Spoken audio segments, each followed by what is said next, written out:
The violation counter gives us a grand total of...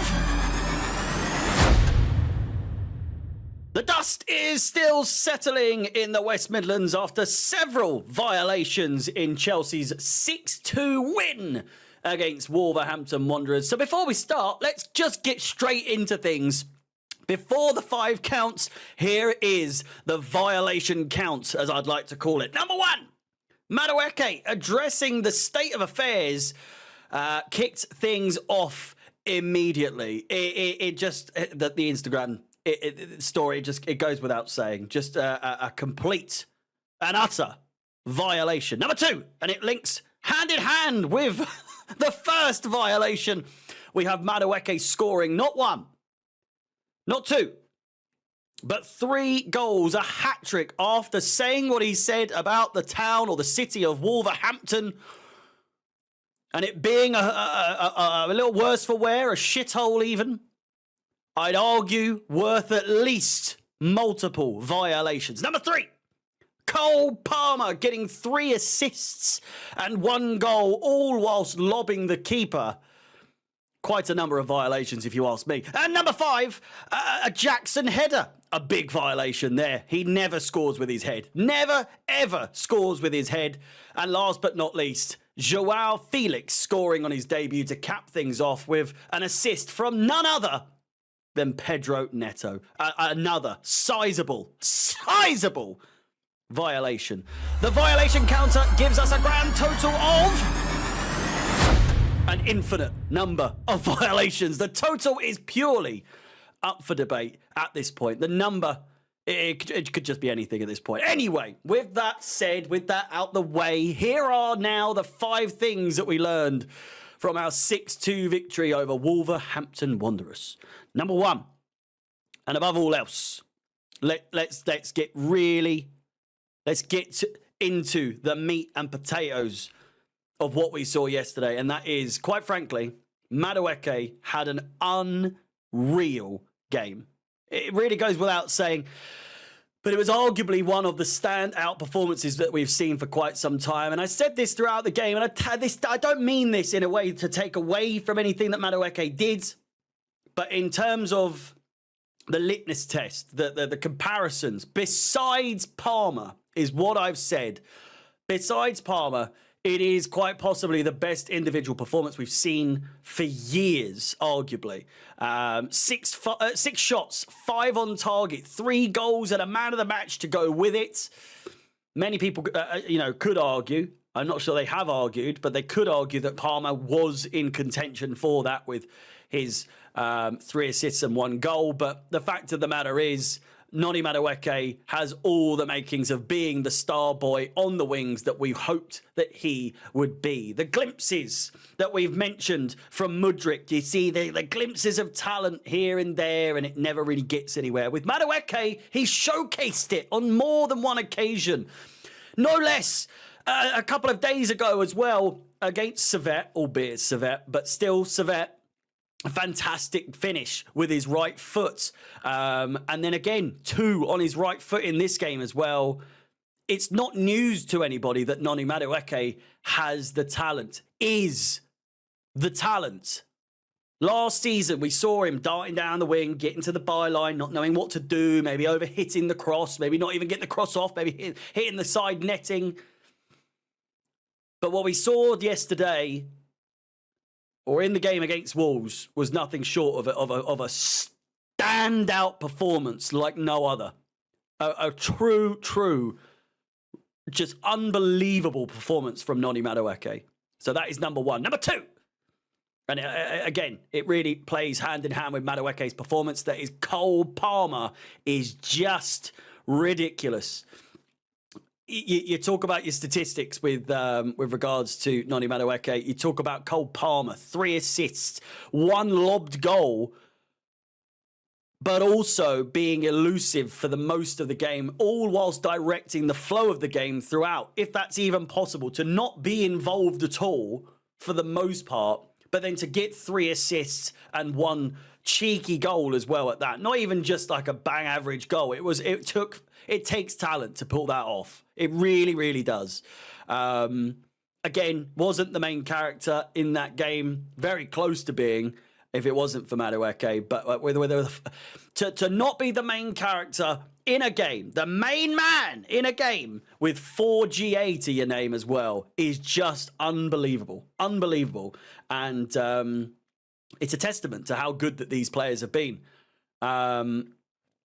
It really does show that there is talent to be had. We knew this with Palmer, but MADUEKE showcasing it as well. Several other players throughout the game as well.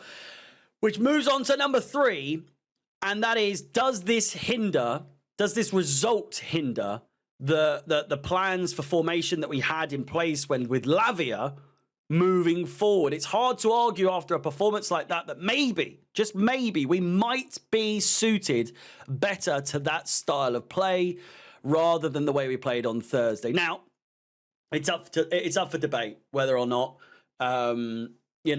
we saw the inverted role. I think it was Gusto, the passage of play, the passage in possession, the progress that we saw, the absolute silky smooth movement that we saw from back to finish, or back to front, from start to finish, was nothing short of a miracle. It's not something we've seen from a Chelsea side in so long. It was just so well worked. It was so methodical. It was so smooth. It was just so smooth. It was so smooth. And I really have very little to critique, to criticize of what happened yesterday. There's really nothing. There really wasn't many faults. Obviously, defensively in the first half, but I'll move on to that in point number 5. But point number 4 is Christopher Nkunku. A bit of a double header this. And of course, it's still really early for debating this topic because we are only into game 2 of the Premier League. We're into game 3 overall of the season. But we went into this season thinking surely the likes of Mudryk, MADUEKE, etc. may be more suited to starting on the bench. Now, after some of the performances we saw, MADUEKE, Pedro Neto looking really strong. With the formation we play with 3 in midfield, where does that leave the likes of Nkunku, who has had a slower start than others?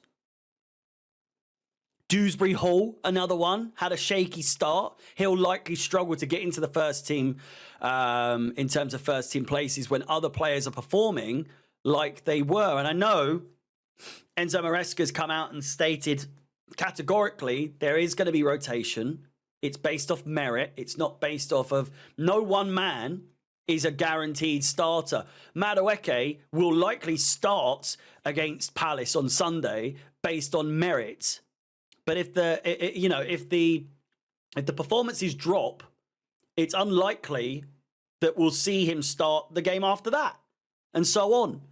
It kind of that does also come into Mudryk though. I'm kind of confused. He had a stinker against Servette, but we saw him play. But again, more likely than not, we brought on Pedro Neto in the second half because he wasn't going to be 100% fit. Better having him in the second half than in the first, and it worked out perfectly. Now, obviously, very, very early days to be dropping people already. But for me, Nkunku is, and should be any given day a starter in most teams. But after some of the performances that we've seen and have seen over the last couple of games, that we saw and have seen over the last couple of games, in the last game and previous, I don't know. I don't know. Maybe Nkunku struggles to get in now until he starts putting in his shift in his own. He'll likely play against Servette at this point because that'll be a time for him to showcase what he can do. All good problems. These are all good problems to have, by the way, as Chelsea fans. Not something that we've had for a while, but as we will now see players getting the best out of other players as the battle for the first team spots get going, and arguably at a better time than ever in the season than right at the beginning. You want people fighting for those starting 11s. And last but not least, number 5. Enzo Maresca. It's 10 o'clock. 6 goals in his first away game at a venue where we haven't won for 5 years. Substitutions at halftime. Substitutions at halftime, despite having scored 2 goals already. Many could have argued that the team was doing well enough to carry on into the second half. Pochettino, Potter, Lampard would have argued that we've already scored 2 at towards halftime. Just carry on as we mean to go on and hope for the best defensively. But Enzo saw the weaknesses, or should I say weakness, and that was taking Mudryk off. And instantly we saw a more solidified squad. Not to say that Mudryk was the sole detriment, but it was apparent that everyone else was putting in a shift in this game. Everyone else was reading the same script. And whilst Mudryk may have had the script, he wasn't able to decipher what was expected of his role. And for that, he was off. And it's clear to see. Neto gets the assist for Felix's first goal. Another substitution, might I add. Pedro Neto, as I've said. So that's 2 substitutions that have worked perfectly. Pedro Neto coming on, gets the assist for a substituted Joao Felix to get his first goal on his debut.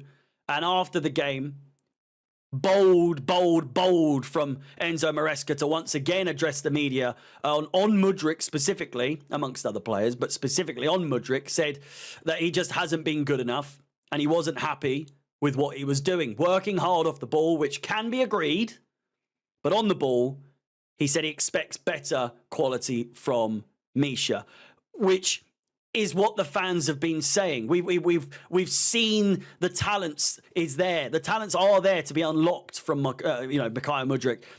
Mudryk just isn't showing it lately, if at all. And the key thing from all of this and recent press conferences is that Maresca is preaching what the fans have been saying all along, at least recently. We're on the same page. We are reading that script that he put out to the players. He's not afraid to say the truth, and the truth is X, Y, and Z. You get what I'm saying?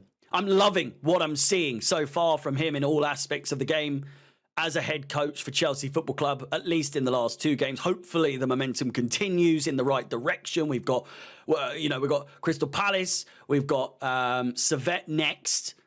Who else have we got?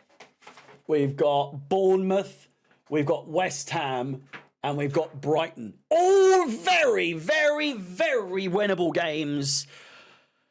And I'm here for it. With that said, we now move on to our second leg against Servette. Let me know your thoughts on the game and give me your 5 things that you learned from this game. Please like the video, subscribe, hit the bell notification to be notified of any future content on the channel. My name is Harry, up the Chelsea, and peace.